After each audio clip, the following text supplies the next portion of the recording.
For thousands of years, people in many civilizations noticed that human life seemed to move in patterns and cycles. The Chinese zodiac grew out of those observations. This presentation looks at the zodiac in a modern way, not as supernatural destiny, but as an early attempt to understand how timing, environment, and life conditions shape human behavior over time. The core idea is simple. Personality may not be written in the stars, but the conditions we are born into are not random either. And over time, repeated conditions leave lasting effects. One way to understand the Chinese zodiac is not as a system of fate, but as a framework for timing. From this perspective, the period someone is born into may influence how they develop over time.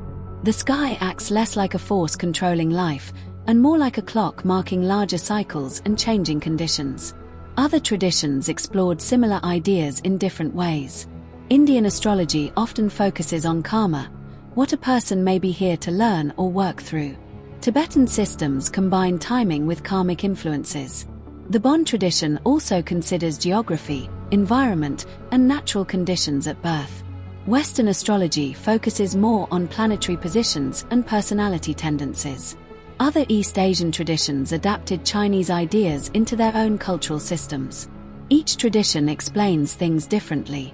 Some focus on timing, some on karma, some on nature, elements, or planetary movement. But they all share one basic idea.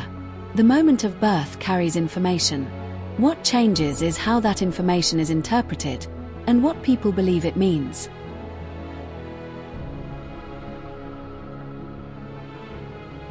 The zodiac becomes easier to understand once we stop treating it as magical destiny. Ancient societies did not have psychology, sociology, or developmental science.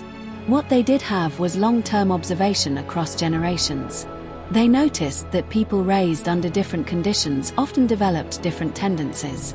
Some environments rewarded caution. Others rewarded boldness, adaptability, persistence, or restraint. Over time, these repeated survival responses became mistaken for fixed personality traits. In that sense, the zodiac may not have been trying to describe destiny, but recurring behavior patterns shaped by timing and environment. Why 12? Part of the answer is astronomical. Jupiter takes about 11.86 years to orbit the Sun.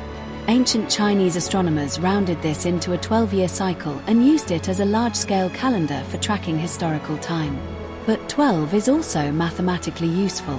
It divides evenly into halves, thirds, quarters, and sixths, making it very stable for organizing repeating systems. So the zodiac was not originally fortune-telling in the modern sense. It was infrastructure, a structured system for tracking recurring patterns across long periods of human life. The sky functioned like a clock. The zodiac system actually combines two different dimensions. The 12 animals describe position, where a particular year sits within the repeating cycle. The 5 elements describe quality, the character or energetic atmosphere linked to that period. A useful comparison is latitude and terrain. Latitude tells you where you are on a map, but terrain tells you whether that place is fertile, dry, mountainous, stable, or dangerous. The animal gives coordinates in time. The element describes the nature of the conditions experienced there. The Chinese 5-element system is very different from the Western 4-element model. In the Western tradition, elements were often treated as substances, what things are made of. The Chinese system is more dynamic. It describes movement, transformation, and process. Wood represents growth and upward expansion. Fire represents peak expression and outward release. Metal represents contraction, refinement, and structure. Water represents storage, stillness, and accumulation. And Earth sits at the center, not simply as another element, but as the stabilizing force managing transitions between the others. So the framework is less about material composition, and more about how conditions move and change through time.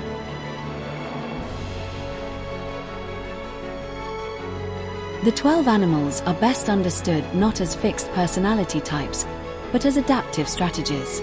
Each animal symbolically represents a group of behaviors that become useful under certain recurring conditions.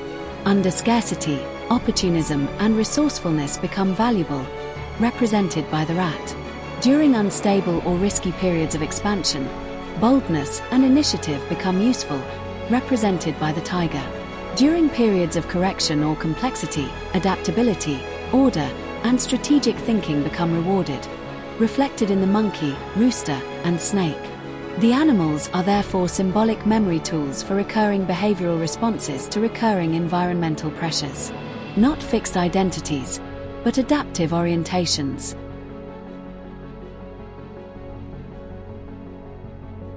The deeper Chinese system goes beyond birth year alone. The year pillar reflects broad historical and generational conditions, the social and economic whether a generation grows up in.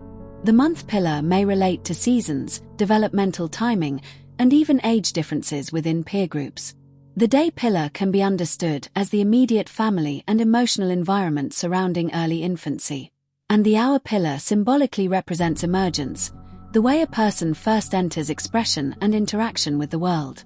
Together, the four pillars form a layered timing model, moving from civilization, to season, to family, to individual emergence.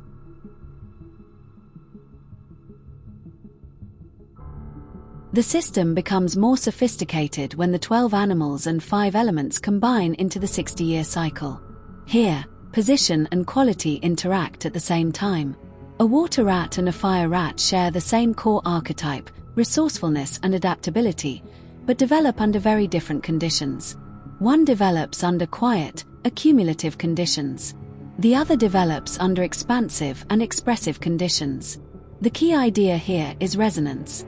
When historical conditions, economic climates, developmental timing, and environmental pressures align, their effects strengthen one another. Repeated reinforcement slowly stabilizes behavior into temperament and identity.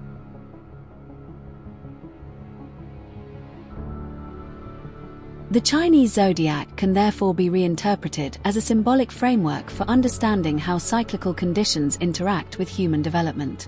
At its core is a surprisingly modern idea. Personality is shaped less by some fixed inner essence, and more by repeated environmental reinforcement during important developmental periods. Whether the traditional system fully explains reality is a separate question. But beneath the mythology lies a serious and lasting insight. Human beings are not formed in isolation. We are shaped by timing, environment, pressure, adaptation, and the cycles we move through long before we fully understand them ourselves. This is where an important distinction must be made. The ancient observers were probably correct in noticing that people shaped by different generational conditions often turn out differently. Modern research on cohort effects, developmental timing, and environmental reinforcement broadly supports this idea. But they may have misunderstood the mechanism. Jupiter was probably not causing personality.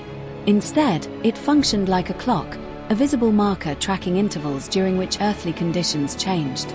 The real forces shaping people were social, economic, environmental, and developmental conditions unfolding over time. Life was doing the shaping. The sky was keeping score.